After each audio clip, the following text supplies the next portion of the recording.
Hi and welcome back to Awen-lutherie. Welcome to one of the last episodes of my homemade to handmade build series where we're rebuilding this guitar. We really are on the final stretches now. It's just reassembly, a little bit of wiring and a setup, and then that's it, we're done. So the way I'm going to go about this is I'm going to start with the tuning machines, tuning pegs, and then the bridge and the ferrules. I'm going to place the pickups, but I'm not going to screw for the holes just at that stage.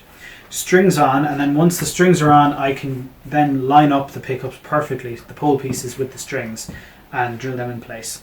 I have a pre-wired loom to go in, so there'll be very minimal wiring, we don't have to watch all of that, and then it's onto a setup and ready to rock.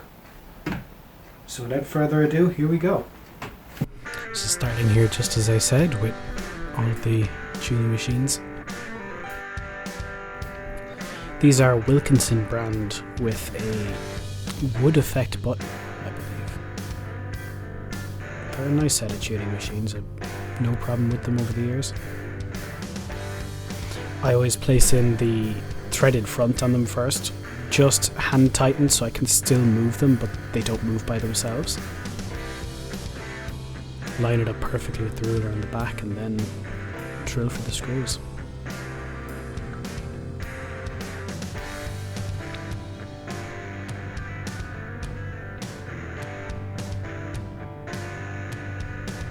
I always like to use the older Stanley hand drills for these, just there's something nice about it.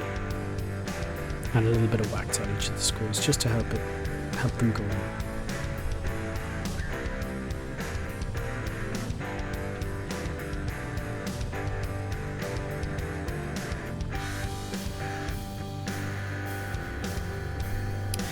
Once the screws then are in, they'll help to position them, keep them in place, and just tighten them up.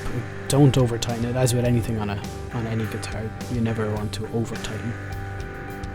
I did have to drill these out slightly on the back, but they're a good fit. And then just use a soft piece of pine or something just to hammer them. These guys here were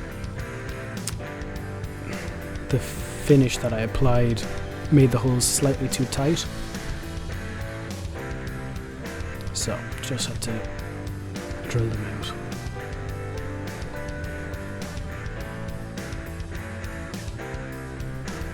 These are a tight fit. So, just here you can see the one there for the B string wasn't fully seating. The pine was actually too soft and the ferrule was going into the pine. So swapped it out for an oak block. And cutting a new ground wire here. You can use pretty much any kind of wire. This is speaker wire, I believe. And it works absolutely perfectly. Doesn't look quite as nice, but it works.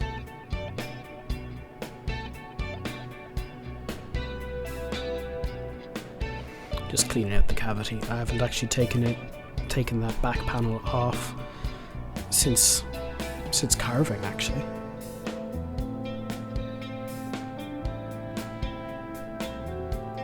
And this is one bit I did forget about, just drilling a new ground lead. You can see just in front of the post a small hole there. For some reason I had put the ground wire through that hole and it was actually a bit visible on the guitar top originally, so this will make it quite a bit cleaner. And then in with the studs.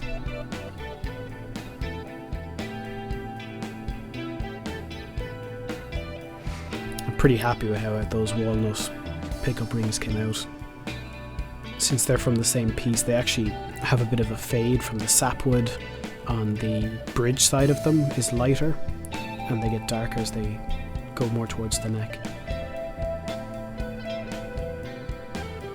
The cavities that were put into this are actually reasonably tight, so as you can see here, the pickups aren't falling out, which was nice.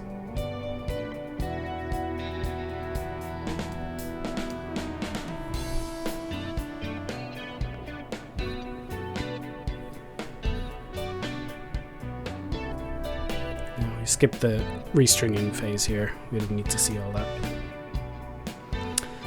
but it does need string retainers just to keep that break angle over the nut. At the moment the strings are very high off the face of the headstock, so string retainers will just bring them down.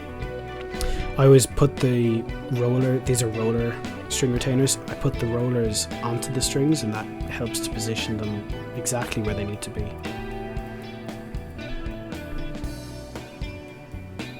And again, a little bit of wax on the screw.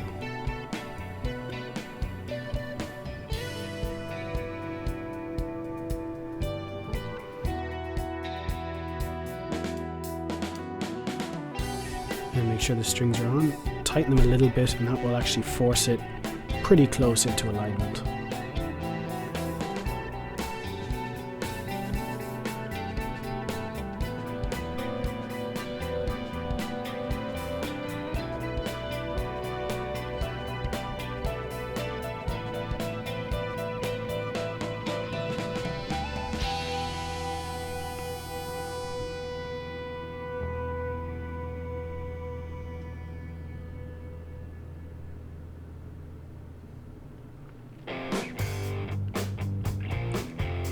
Done and dusted. So, as I said earlier, they were quite tight, the cavities here, but they were spot on already. They didn't need any adjustment really. Sometimes if you have a little bit of play in them, putting the strings on first and then adjusting to where they need to be is something I usually do, just to make sure they're as lined up as possible. And I always put in the 2 diagonals first, and that makes sure that the pickup ring is going to stay where it is, and then you can just do the other diagonals at your own pace.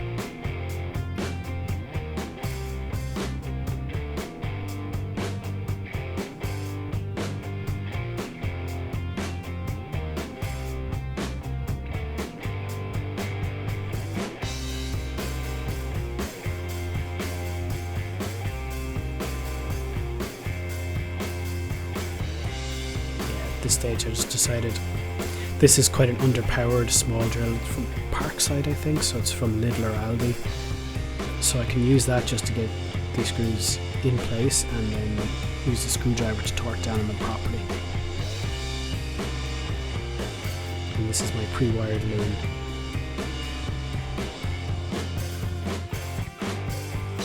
Just checking, and the holes I have for the knobs at the moment are actually too small, so nice step drill bit, and here I have to use the power drill obviously.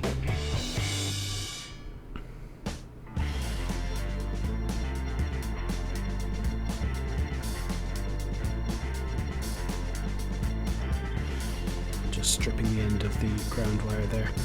I always prefer to put it through the hole unstripped, because if you strip it, the strands can get caught and act as an anchor, or just be messy in general. Much easier to put it through unstripped.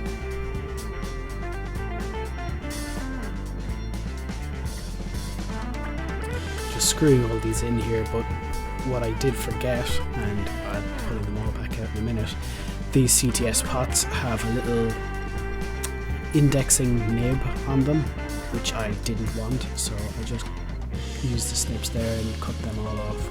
So now they seat much more firmly. They all have locking washers.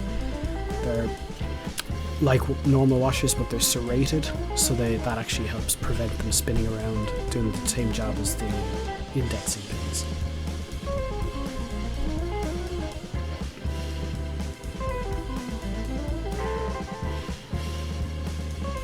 And here my left hand was holding the back of the pot while my right hand tightened up the nuts on them. And again, you want them to be tight but not too tight.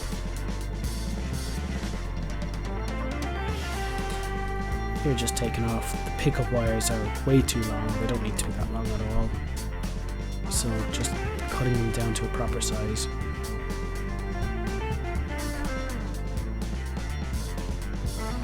Just have to double check which pickup was which. I put these little flags on them and I just write neck and bridge on each wire, so I know which one is which.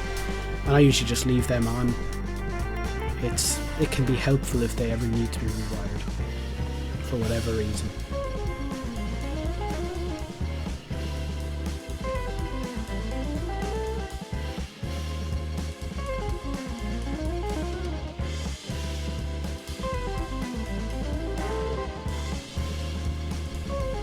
This is an old soldering iron.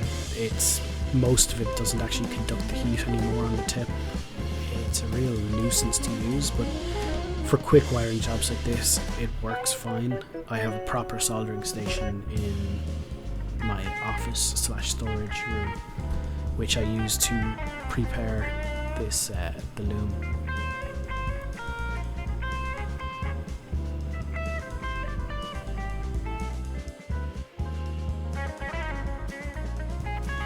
And just make sure everything is neat and tidy. And if you don't take a picture, it didn't happen.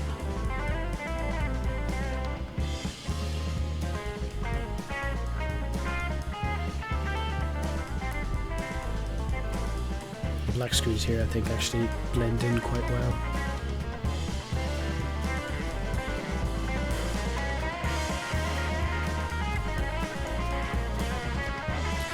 So the knobs I had, they're split shaft knobs, so you can actually, using the pliers like that, squeeze them together. It makes the shaft like a tapered shaft, which is exactly what I needed here. I didn't use inserts on the knobs, so they were slightly, the hole that I had drilled on was slightly undersized, so the tapered shaft actually works perfectly. Here I was actually using the original hole that the pickguard had used, which did not work at all for this pickguard for some reason. I'm not sure why exactly. So I attach it on the face of the guitar first and then position it, and that tells me where the new hole needs to be drilled. Luckily the bracket now covers the old hole, so it's fine. Otherwise I would have filled it.